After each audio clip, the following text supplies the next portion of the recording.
Yeah, so it has started recording. Welcome back. And we are coming to the end of the course. So this is the last but one lecture, and we will have one more lecture, right? So, yeah. So, okay. So, as I said, we will uh, skip a little bit in this chapter and do one or two important things, and then I think that's the end of the course. So let me start sharing the screen. And as usual, one of you can confirm. Yes, you can see. And you can also point out one typo.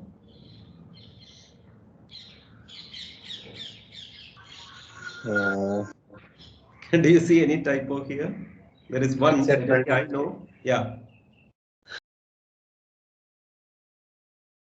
Typo is inside this blue thing. Lecture 23, I think. Yeah, I think it's, yeah, it is 23. So I forgot to change that. Okay, good. So who said this? 22 versus 23? Manoj. Manoj, okay, yeah, good. Okay, so you know this, right? If you have a function from Rk to Rk, you can talk about its total derivative, right? Can one of you quickly recall how do you define this? You have partial derivatives and you have total derivative, no? So you are from Rk to Rk, the domain is a subset of Rk. So typically what do you assume on V? Notation is suggestive, V is Open. Vector space. an open subset. Okay, when you do one variable differentiation also, you take an open interval, right? So typically, yeah, you like both side limits there. So here take an open set and you have a function t from v to rk. And how do you define the derivative? So derivative is a linear transformation, right? Matrix of derivative. Yeah, yeah, correct. But yeah, but what is the direct definition of total derivative? A certain limit, no? Limit being 0, right? So let me recall, if there's a linear operator on Rk such that, you know these things, right? Multivariable calculus. So limit x going to 0 of, this is just norm. Since Rudin puts only one line, I have put only one line. This is the norm in Rk. T of x plus h minus t of x minus, there is a linear operator, so I should put a here, a on Rk, such that this norm divided by this norm, norm of h, as h goes to 0. If this limit is 0, then you say that t is differentiable at which point? X. At x. And what is the derivative of t at x? A. A. And you can easily check that such that a will be unique, so uniquely you can define this, correct? You must have done these things, no? Yes. And when you have partial derivatives, then the total derivative will be the matrix of partial derivatives. And what is the name for that matrix? Either that matrix or its determinant, depending on your convention. There's a name, no? Jacobian matrix. Jacobian, yeah, Jacobian matrix or Jacobian determinant. Yeah. So there's an extra pause here. So this is the situation. And quickly recall, so this t is different. This t is not a function, not just any function, but it's linear. And this is a previous slide from lecture 11. Can you recall what this slide is? This is lecture 11. Sir, it was about measure Yeah. of images. Yeah, correct. So what else do you recall? If you have a measurable set E, you can take T of E and you can take the Lebesgue measure of T of E and Lebesgue measure of E. If E is measurable, then we must have shown that TE is measurable. And you can take the Lebesgue measure of both, and then what is the relationship? Measure of T is equal Determinant of to T. determinant of T into measure of E. Yeah, so we called it capital delta of T, no? And then I asked you to check that it is modulus of det T, right? Yeah. Yeah, so we first showed that there exists a positive constant, a non-negative constant such that this happens for every E, right? The constant is independent of E, right? And then I asked you to check that this is nothing but modulus of determinant of T. T is a linear map here. And what was the main idea of this proof? This was an exercise. I didn't do it. First one elementary matrices. From the main property of delta, you show that delta is multiplicative, and the right hand side is also multiplicative, and then you check these things on 3 types of linear operators. What linear operators? What is the word? Rotation, translation, and combined of these. Yeah, so typically in linear algebra, what do we say? The operations, elementary operations, no? Yes. Elementary matrices, elementary linear operators. Okay, so this was the idea. Check this on elementary matrix. So anyway, so once you have a linear map, you have this relationship. But now we are not talking about a linear map. We are talking about a general differentiable, I mean a function which is differentiable at a point. And we would like to see if you have a measurable set E, and if you apply this T is not linear. It is just a map, and maybe there's some differentiable property involved. You would like to compare M of TE and M of E. Is this suggestive of something? Can you take a guess, at least for some nice E, what should be this? What should be the relationship? So T is not linear. So this delta T you multiplied by Jacobian, I think. Yeah. So there is a corresponding linear map which is T prime at X, right? So that gets involved naturally, and then of course Jacobian comes. Okay. So let's do that. So here is a lemma which I have titled wrongly. I have titled it Brouwer. What is FPT? Fixed point theorem. Yeah. So there is a Brouwer fixed point theorem that you know, and this is not Brouwer fixed point theorem. It's a corollary to that. Okay. So I am skipping the proof for now, but is the statement clear? So you have you have the open ball centered at 0 radius 1, and S is the sphere, right? The boundary of that ball, and this is a closed ball, and if you have a continuous function on the closed ball, this is also inside RK. Okay, so B bar is inside RK, and you have a continuous function, and you take an epsilon between 0 and 1, and suppose this property is true, that for all x in S, for all x on the sphere, if you apply fx and take the difference between x, that is small, fx minus x is less than epsilon, then you are saying that f of b contains, a large enough ball, large enough open ball. So if you have a continuous function, and if some property is satisfied, fx and x, they are not that far for all x in the boundary, then fb is big. Fb contains at least a ball of this size. Okay, so there's a proof.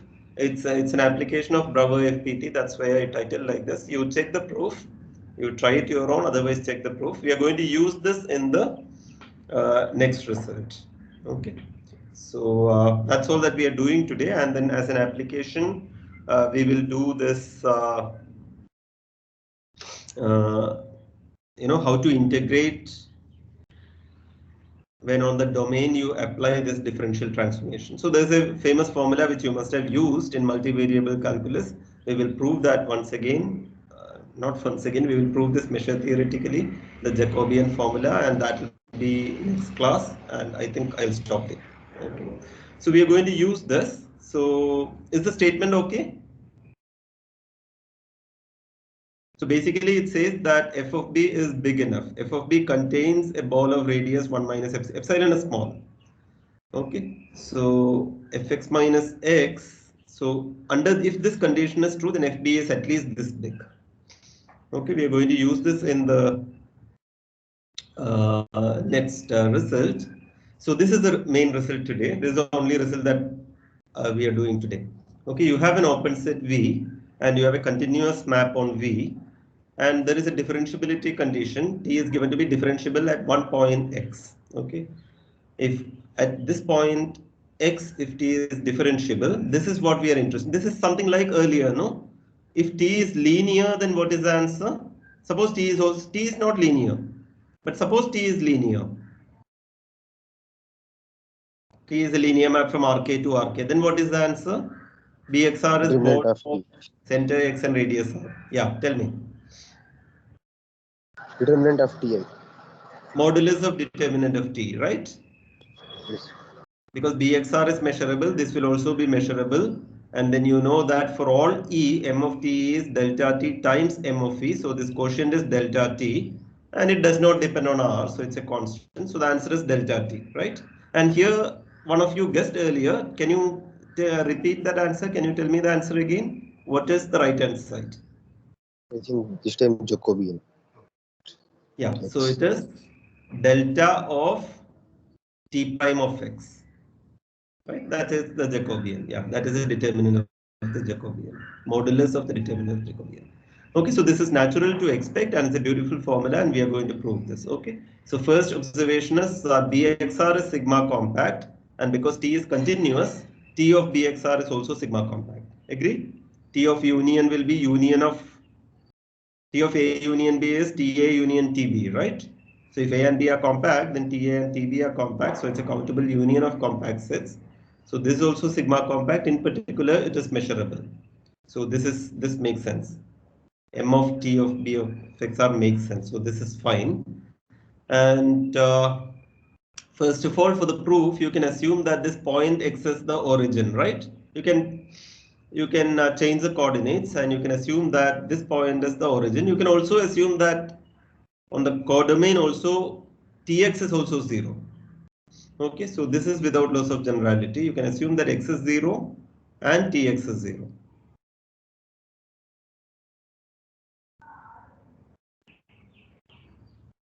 Okay. If not 0, we can shift this 0, right?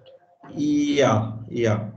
So well, not quite shifting. If you do at one pair of points, then yeah, T prime is certainly linear, so shifting coordinates is fine there. And but you don't have any linearity on T, but it doesn't matter, right? For this particular question. Correct, shifting only, because see, if you have, right, it's Lebesgue measure, right? Lebesgue measure is translation invariant, right? So if you take B of 0, R and B of X, R, the measure is the same, no? Yes. Yeah. So basically that's what you are saying. Therefore, you can assume that X is 0 and Tx is 0. Okay, so we are going to do, and let's call, just for ease of notation, T prime at X is what is coming here, and we are calling it the matrix A, the linear operator A, right? This is a linear operator, it's a matrix. Okay, let's call it A, and the key point is there are two cases. Okay, so A is a linear operator. So A is a linear operator from where to where? RK to RK. RK to RK, right? Though V is a subset, A is on RK, right? A is a linear operator on, right? Given X in V, for each X in V, T prime X is a linear map from RK to RK. So A is a linear map from RK to RK, and there are two cases. A is 1, 1 and A is not 1, 1. If A is 1, 1, because A is linear, what can you say? It's a map from RK to RK. If it is 1, 1, if and only if it is On 2. on 2, and in which case it's a bijection, therefore inverse exists, and inverse is automatically linear, no? Yes. For a linear map, the inverse is automatically linear, right? Agree? Yes, sir. Yeah. Inverse matrix. So two cases. First, you are going to do A is 1, 1, and then prove this formula. And then you assume A is not 1, 1, and again prove this formula. So if A is not 1, 1, what will be the right hand side? If A is not 1, 1,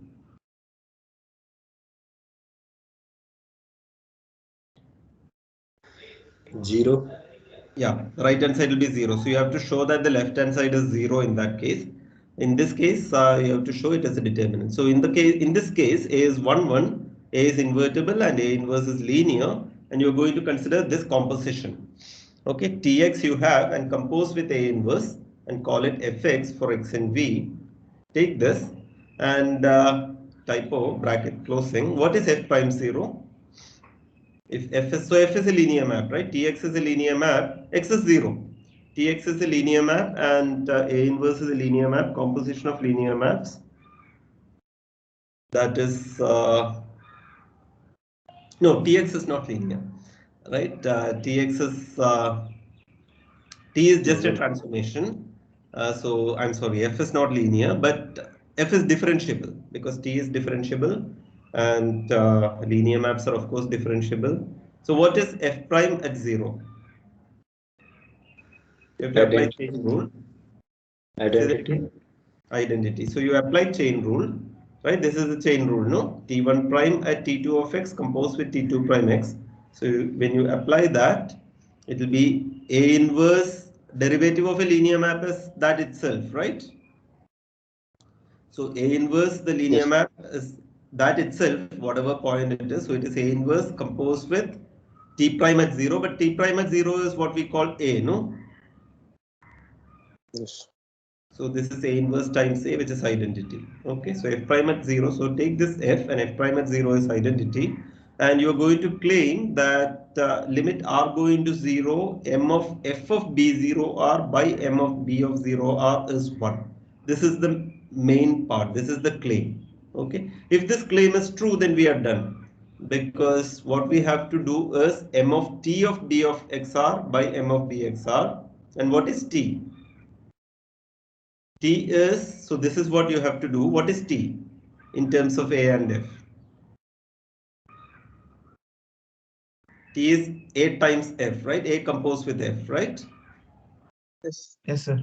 Yeah, so T is AF, but now M of AF B of 0 are, you know, because A is linear. So from lecture 11 itself, what will come out? Here, what will come out from lecture 11? Delta of A come out. Delta of A will come out. And the remaining limit, we are claiming it is 1. Therefore, what is the answer here? Delta of A. Delta of A, which is delta of t prime 0. So this is what we had to show, right? If there was x here, you had to show it is t prime of x. So this is the major point. This claim one has to show. Okay, is that clear? Yeah. So let's get to this claim. So you have f of 0 is 0. Why is f of 0 0? Because you're assuming t of 0 is 0 and A is linear, right? So A inverse of 0 is 0. So f of 0 is 0 and you have shown that f prime of 0 is identity map. So this much you have. So what is the, so applying the definition, what can you say? If epsilon is right, you have a limit definition, no? So what is, if you apply the limit definition, limit r going to 0 of what by what is 0? Modulus of something by modulus of something, right? So modulus of h in the denominator and in the numerator, what do you have? F of 0 plus h. So that is fh minus f of 0, which is 0, minus f prime 0 times h. So H. ih. So that is h. So what you have in the numerator is modulus of, not modulus, norm of f of h minus h, right? Divided by mod h. So when you apply that limit 0 epsilon delta definition, given epsilon, there is a delta such that whenever mod x is less than delta, mod fx minus x by mod x is less than epsilon. I'm calling mod norm. Norm of fx minus x is less than epsilon times norm x. You agree? This is the meaning of this, no? Yes. Okay, so this you have. And now, if you pick an r less than delta, you just tell me. So I'm not rigorously doing it. I'm just making an assertion. You tell me how it should follow. Okay. If you get a feel for the next step, then you can fill up the details. There may be one or two small things that you have to do, which I'm skipping. You have these embeddings. So this is contained in this is contained in this. So let's focus on this. Can you tell me why this could be true? What is your feeling? Why is such a thing true? Because you gave the Brouwer fixed point theorem. Yeah, it's not Brouwer fixed point theorem. Corollary of It is what I titled as Brouwer fixed point theorem. So let's go back and see what does it say. I mean, if you recall, you can tell me without my going to that slide. What did it say? It said that f of b, so f is continuous, all those properties are true for this f, and it said that f of b contains, yeah, so it was like this, right? F of b contains b of 0, 1 minus epsilon, right? F of b of 0, 1 contains b of 0, 1 minus epsilon. What was the property that had to be satisfied for this to be true? On boundary that fx and x should be close enough, means epsilon. Yeah, fx minus x is less than epsilon, right? Yes. So, do we have that condition on the boundary? Yes. So, if we have taken r less than delta, so mod x equal to r, then then you are getting fx minus x modulus is less than epsilon times r, right? Epsilon times r. So this is that condition. Mod fx minus x less than epsilon times r, and therefore you have taken the ball of radius r, and then you get that it contains this ball. So this is essentially, of course, you are applying it for an r here, and there it was for 1, but that you can argue. And so this part comes from that lemma, which I have not proved. Okay, what about this part?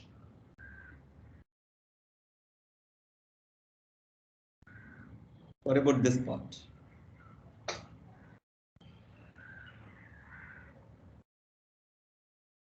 I think by the above inequality.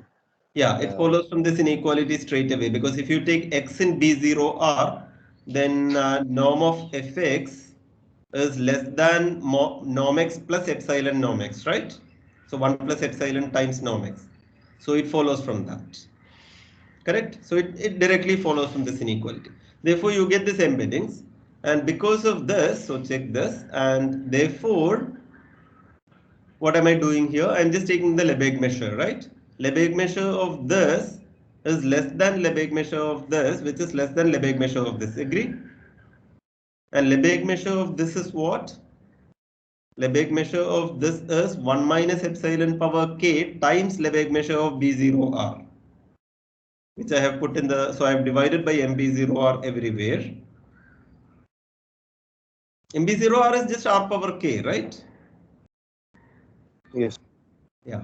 So 1 minus epsilon k times r power k less than Lebesgue measure of this times r power k less than 1 plus epsilon power k times r power k. So you get this inequality. Agree? Because of this. Okay, now what do you do? What was our claim? Claim was that limit r going to 0 of this is? What was the claim? This is equal to 1, I think. Limit Equal to 1. Limit is 1. But now it follows from this, no, by sandwiching. Because as r goes to 0, what happens? As r goes to 0, whatever, you can take smaller and smaller epsilon, and you will get an r small enough so that this is true, right? This identity is true. So as r goes to 0, for smaller and smaller epsilon, this is true. Therefore, the limit is 1. Agree? Epsilon going to 0. Right? By making epsilon going to 0, you get the fact that limit r going to 0 of this quotient is 1. Okay, that's the claim, right? Is it okay? Yes. Okay. So this finishes the proof when? What was our assumption? A is 1, 1. And where did we use A is 1, 1 in this proof? A inverse of 0 is 0. In order to construct this fx, right? We argued with this fx, and this fx makes sense only if A is invertible, right? Yeah. So A is 1, 1 is used. Now A is not 1, 1. A is not 1, 1. And when A is not 1, 1, what is the argument? In this case, you agree with this? A is a linear map, Yes. and if it is not 1, 1, then it will be dimension less, right? Yes, sir. And if you have a vector space and if you have a proper subspace, Lebesgue measure 0. How do we Yes. know this? I mean, we know it intuitively that area of a line is 0, Because but the proof. last coordinate, which is not included in that, we True. can cover that with very small interval, like epsilon Yeah. interval. So therefore, smaller and smaller interval, and then our basic property is that it matches with the cell volume, right? It matches with the volume. Yes. So on a K cell, it matches with the volume. So from that, you can conclude that the Lebesgue measure is 0. Therefore, so I have written it a bit fast. Let's analyze that now. I'm going to make a claim that there exists eta for given epsilon. There exists eta such that measure of this set is small. What is this set? This is all those points in Rk. So you consider A of B of 0, 1. So this is something of measure 0, right? Measure of A of Rk is 0. So this is contained in that. So this is something of measure 0. And you are taking all those points whose distance from this set is less than eta. So how do you visualize this?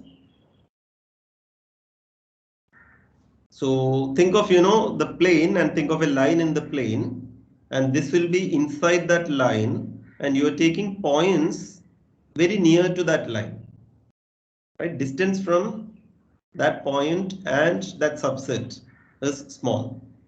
Okay. So why is this true?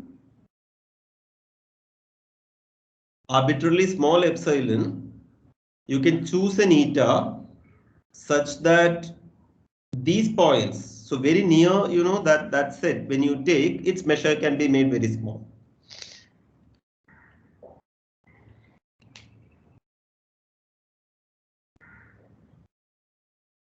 So at least intuitively, what are you doing? If you take k equal to 2 and if you take a line, can you visualize what is happening?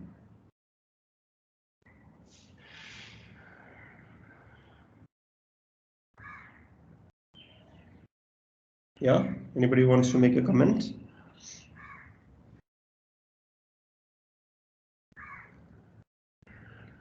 Something like making cover of that line with this.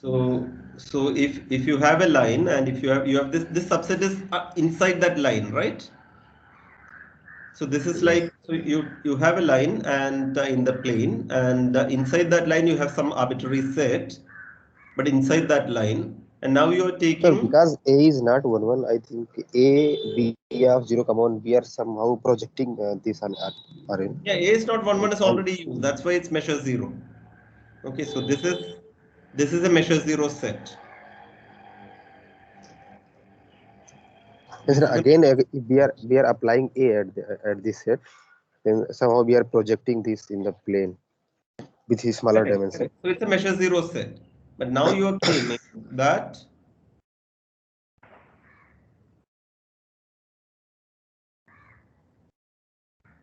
so what do you do in practice? Suppose I give you an epsilon. How do you choose your eta?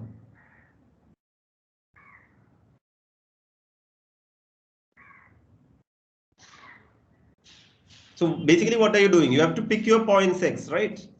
So that it is right. You have to choose an eta small enough so that this subset is there in the line, and then you are picking points near to that line, right? Very near to that line. How near you have to see.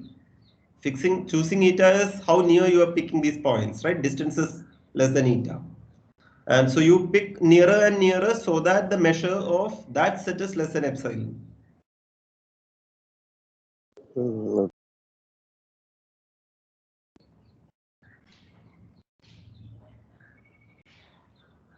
So basically intuitively what is happening? Measure of the line is 0, no? Area of the line is 0, right?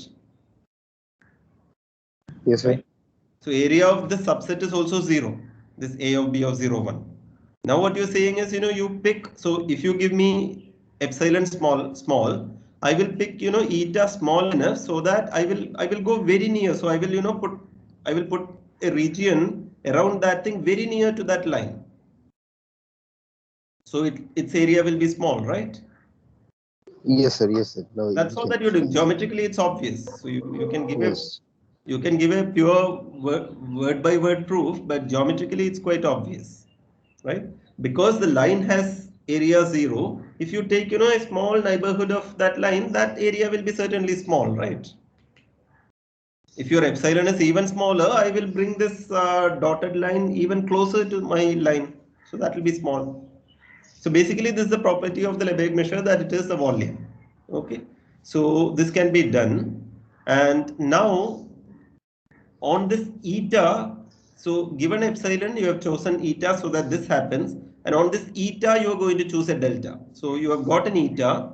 Depending on this eta, you choose a delta such that mod x less than delta implies mod tx minus ax is less than eta times mod x. What is this? Why is this true? Depending on eta, you have a delta. So what is basically this statement? This says that A is t prime x, right? It's exactly that, no? The definition, right? A equal to t prime x. Agree?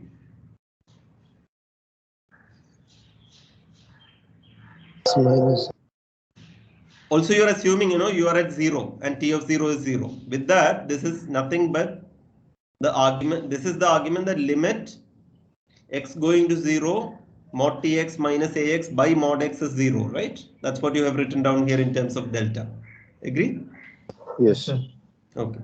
So you get this, and therefore, if you pick r less than delta, then what do you get? If you take t of b of 0 r, so if you take x in this, what happens? Tx, if x is in b0 r, then this condition is satisfied, right? Because r is less than delta. And then what you are getting is tx. So tx minus ax is less than eta mod x is r. Mod x is less than r. So something is less than eta times r, and what is that something? What is that something? Tx. This is a typo. This is d of small x. So small x and a of b of 0r, right? X is in b of 0r. So distance of small x from a of b of 0r, that is less than eta r. So if you consider this set, then this is contained in that is this inequality. Agree? Right, you consider this set of all x whose distance from a of b of 0 r is less than eta r. If you consider this set, now if you take x in b0 r, and if you take t of x minus a of x is less than eta r. So this containment follows from this inequality. Yes. Okay, or you want to check it once again? This is a typo. It is small x. This is okay? Yes, sir. Okay. So once you do this, what is our aim? I think we are nearing. So measure of this set. What do you know about measure of the right hand side set?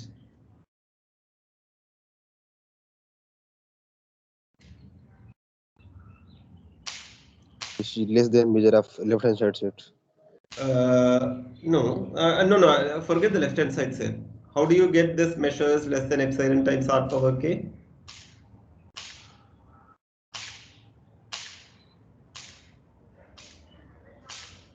What is the measure of this set is less than epsilon.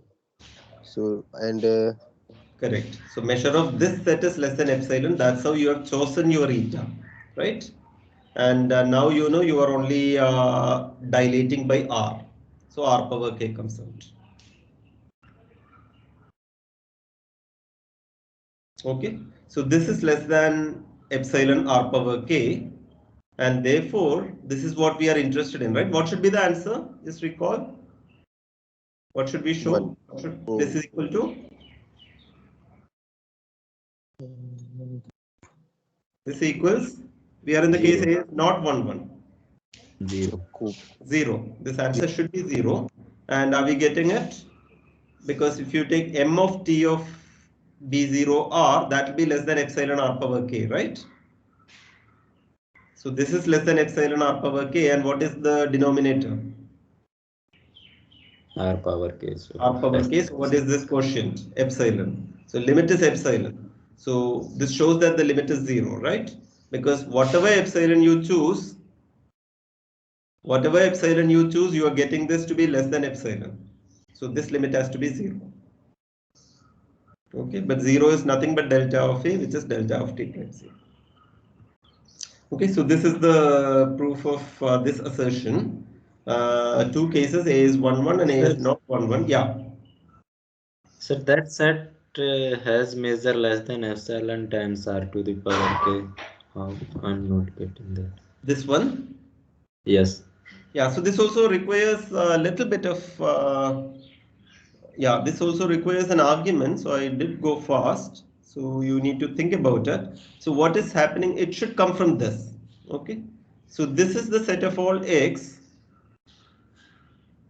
which is,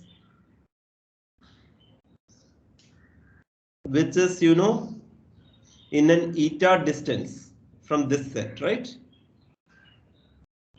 Yeah. So this set A of B of 0 R is contained in A of B of 0 1, no? R is small. R is less than 1. R is less than delta. R is less than 1. R is less than everything. Okay. So this is contained in this. And therefore, what can you say? What is the relationship between this and this?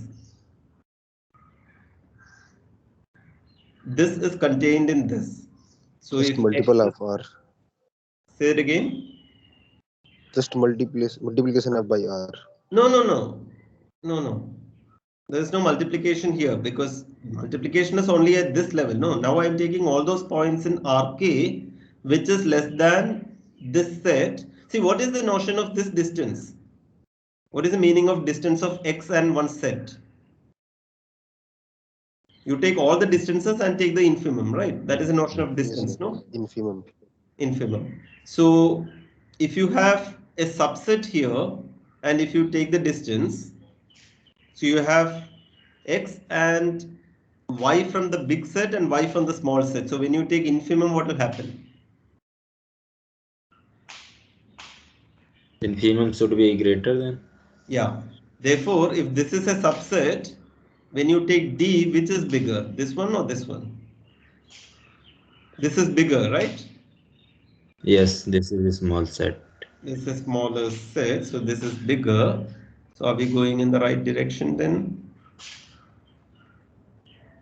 Sir, here eta r should be less than eta, right?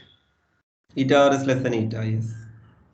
So tx means that tx also belongs to that set. Correct. So this is, yeah, we are interested in r small. So this is less than eta.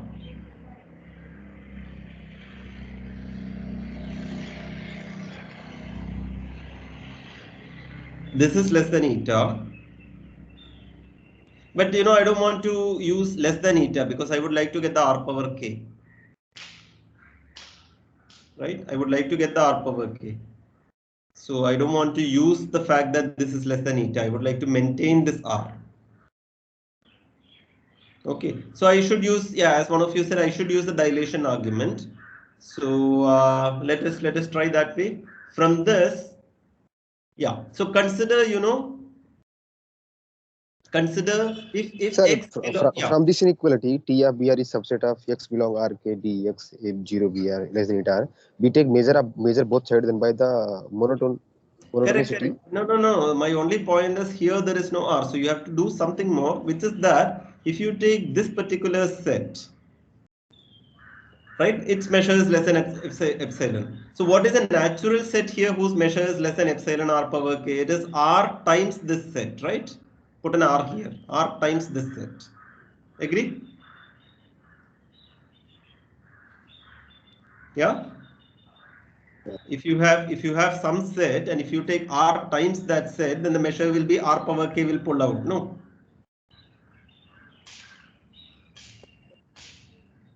right? What is measure of R times E?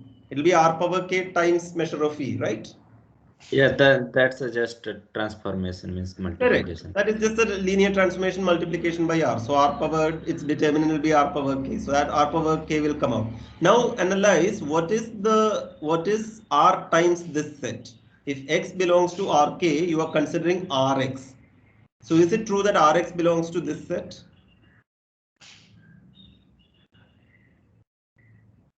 Rx belongs to this set.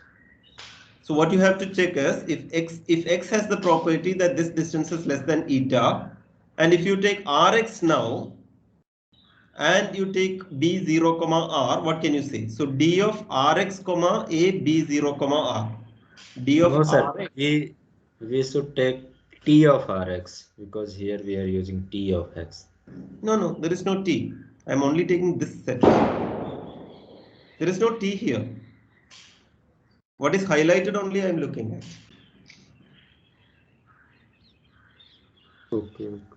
Okay. So just take X here and take R times X. Is it true that R times X belongs to this set?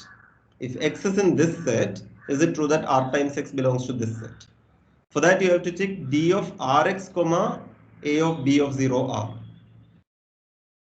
Okay. But what can you say about D of Rx, A of B of 0 R? Is that R times D of X, A of B of 0 1? I'm making a guess, but it looks like it's correct. Yes, sir. In norm, it is correct. Correct? In measure theory and norm. Yeah. So it is a usual distance. It's a usual Euclidean distance. So R comes out, right? Now that particular thing is less than, no, not R. What comes out? It will be the norm of R that comes out. No.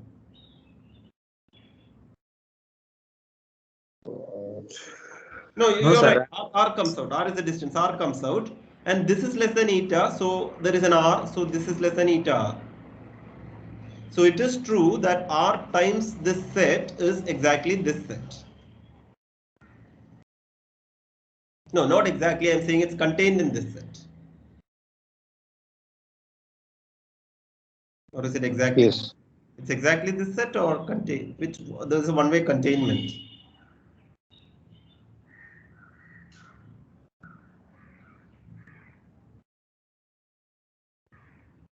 The containment is there, not each.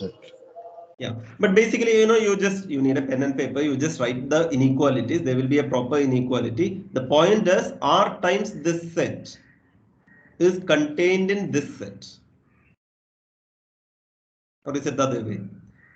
If you take X in this and if you take Rx, then I do get this inequality. So R times this set is contained in this set. Okay. So, but sir, we need other inequality. This set so should maybe you should show equality. okay. Contained is what we showed, but argue reversely and show equality. By multiplying by 1 by R, you can show inequality, no? Just check that. Okay, this is a small point. Most likely it's an equality then. If not, we will correct in the next lecture. But it looks correct. So therefore, from this, by dilation, you get this less than epsilon R power K. Is that okay? Is the basic idea okay? Okay, sir. Yeah. So it's dilation that is involved. That's how you get epsilon R power K for this set. And that is the right-hand side. Therefore, the measure of this is less than the measure of this. And that's what you are using. So given any epsilon, this limit is less than that epsilon, and therefore it is 0. Basic idea is okay, no? Yes. Yes, sir. Okay. So that's all that I am doing today. And then we will come to the main theorem in the next lecture. So the main point is, this was your guess. If it was a linear operator, it was delta of that operator. When it's a differentiable transformation, a similar thing is true, but you have to take balls, and in the limit it is true, and you have to take the corresponding linear operator, which is a Jacobian. Continuity is crucially used in order to show that this is a measurable set. Earlier, when you had linearity, measurability of the image was obvious, and under continuity also you have measurability. So at a point, if it is differentiable, ball centered at that point, in the limit as radius goes to 0, you have the exact same analog. Okay, so it's an important result, and one crucial ingredient here is this corollary of Brouwer fixed point theorem, whose proof I have skipped. So we will stop a bit early today. I can stop sharing the screen. Any quick comment or question?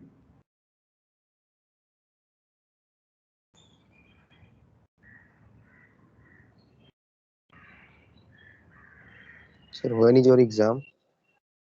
Exam official date is 13th, right? 13. One of you only told me. Yes, I did sir. not say. Somebody told me 13th in the last class. Yes, sir. 13, 11. Sir, maybe you can stop recording also. I can stop recording also, yes.